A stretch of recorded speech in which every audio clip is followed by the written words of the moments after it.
मन की बात में एक नया अध्याय शुरू करते हैं। मुझे आज भी याद है, मेरे पापा ने मुझे कहा था कि दादाजी उनसे कहते थे कि रामायण पढ़ना एक डिग्री से कम नहीं है। मैं जब बहुत भयंकर उलझन में होता हूँ अपने जीवन में, तो मैं समझ नहीं पाता कि मैं राकेश सर की किताब पढ़ूं या भगवत गीता पढ़ूं। डोंट वेट कि मेरे पास थाली आए परोसी हुई और मैं उसको खा लूं। अपनी थाली खुद उठाइए, अपना खाना खुद चुनिए और उसके बाद उसको खाइए। मुझे आज ये एहसास होता है कि मैंने जितना पैसा कमाने के लिए अपना वक्त दे दिया जीवन का बहुत बड़ा, मुझे ये भी शायद सही से याद नहीं है कि मुझे मेरी बेटी का बचपन कैसे बीता। इंसान बुढ़ापे में जाके जब कुछ करने की हालत नहीं है और कांपते हुए हाथ है और कांपती हुई आवाज के साथ बोलता है कि अब हम भगवान को बुलाएंगे, और मैं कहती हूँ भगवान भी ऊपर बैठे बैठे बोल रहे होंगे कि अब तुम क्या, अब हम बुलाएंगे तुमको। मेरे पापा मेरी मम्मी मुझे हमेशा कहती थी कि बेटा मेहनत कर, फर्स्ट आओ सेकंड आओ कुछ भी ना हो, मेरे लिए तो बिल्कुल मायने नहीं रखता, बस मुझे मेहनत दिखनी चाहिए। तो अगर जब आप बच्चे को कंपेयर कर रहे हैं कि शर्मा जी का लड़का है या उसकी लड़की है, तो वो शर्मा जी कैसे हैं ये भी पहले देखिए कि वो कैसे अपने बच्चे को पढ़ा रहे हैं या वो कैसा माहौल घर में रख रहे हैं। मेरे प्यारे बच्चों, आप सभी को नमस्कार। आज बच्चों के मन की बात में एक नया अध्याय शुरू करते हैं। आइए मैं आपको मिलाता हूँ उस व्यक्तित्व से जिसको आप बहुत सुनते हैं, बहुत सराहना करते हैं और बहुत लोग उनका पालन भी करते हैं। तो जया जी, आपका स्वागत है इस कार्यक्रम में। बहुत धन्यवाद। मेरे प्यारे बच्चों के मन की बात जो हमने शुरू किया है, इसका मुख्य उद्देश्य ये है कि बच्चों की जो बात है, बच्चों के मन के जो डाउट है, बच्चों के जो सवाल है, वो किसी ऐसे व्यक्ति से पूछे जाएं जो उस चीज के बारे में बहुत डीपली नॉलेज रखता है और आपकी कुछ मदद कर सकता है। हमारा अक्सर ये मानना रहा है कि हर बच्चे को भगवान श्री राम नहीं मिल पाता और हर बच्चे को भगवान श्री कृष्ण नहीं मिल पाता। तो आज के वक्त में कहीं ना कहीं हर बच्चे को जरूरत है एक सच्चे गुरु की और एक सच्चे व्यक्ति की जो उसकी सच जानकारी उसके सामने लेके आए।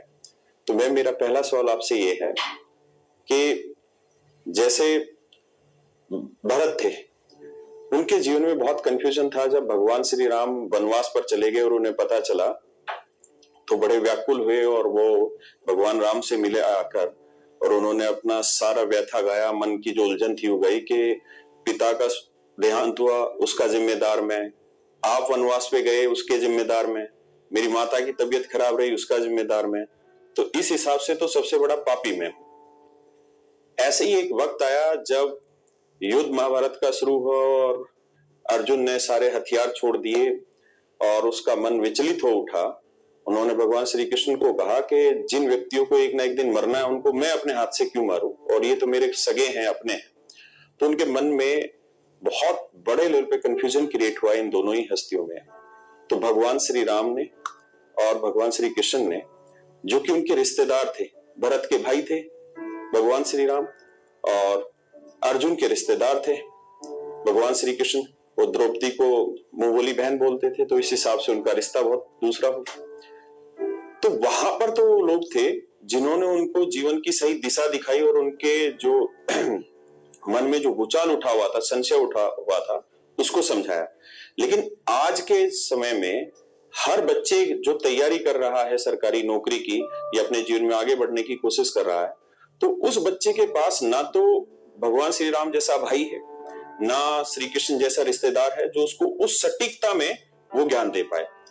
तो आप उस बच्चे को अपने विचारों से वो ज्ञान की दृष्टि कैसे देना चाहेंगे कि जीवन में जो ये उलझने उसके सामने आती है, उस उलझनों से कैसे बचे? वो कौन सी ताकत आपसे देना चाहेंगे? मुझे ऐसा लगता है आपने जो बात कही डेफिनेटली बिल्कुल सच है कि स्वाभाविक तौर से आज श्री कृष्ण या श्री राम हमारे सामने नहीं है हमें जो सीख दे, पर अस्वाभाविक तौर से वो स्क्रिप्चर्स हमारे पास है।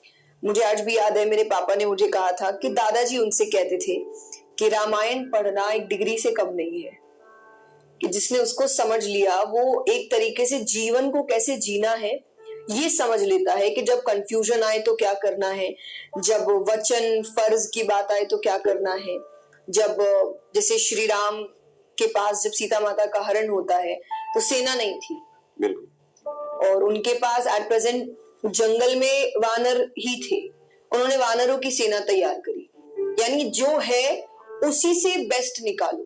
ना कि वेट करो कि जिस दिन बेस्ट मिलेगा उस दिन मैं काम शुरू करूंगा, जो है उसी को बेस्ट बनाने की कोशिश करो। तो आपको स्क्रिप्चर्स पढ़ने से, क्योंकि हमें ऐसा लगता है स्क्रिप्चर्स का मतलब पूजा पाठ होता है।